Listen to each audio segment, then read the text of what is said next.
নমস্কার ভিউয়ার্স, আমি তানিয়া আবার একটা নতুন ভিডিও নিয়ে চলে এসেছি। আজকে মূলত সাউথ ইন্ডিয়ান সিল্কের মধ্যে আপনাদের কিছু আইটেম দেখাবো। এটা হচ্ছে সাউথ ইন্ডিয়ান সিল্ক, দেখতেই পাচ্ছেন। অল বডি এরকম কাজ উইথ ব্লাউজ পিস। এই দেখুন পাড়ে এরকম ডিজাইন। এর প্রাইস থাকছে মাত্র 850 টাকা। দুটো colour combination with blouse piece. এই যে পাড়ে এরকম ডিজাইন থাকছে, এর প্রাইস থাকছে 1600 টাকা।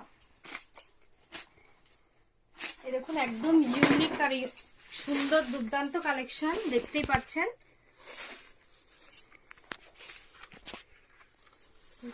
ভুলে গেছি, থাকছে এর প্রাইস থাকছে 1600 টাকা। অল বডি এরকম কাজ, আলাদা ব্লাউজ পিস, খুব সুন্দর কালার কম্বিনেশন। আর আপনাদের যাদের যেই শাড়িটা ভালো লাগবে অবশ্যই স্ক্রিনশট নিয়ে স্ক্রিনে দেওয়া নাম্বারে হোয়াটসঅ্যাপ করবেন। আর আপনারা যারা আমাদের শপে মিট করতে চাইছেন স্ক্রিনে দেওয়া নাম্বারে ফোন করবেন।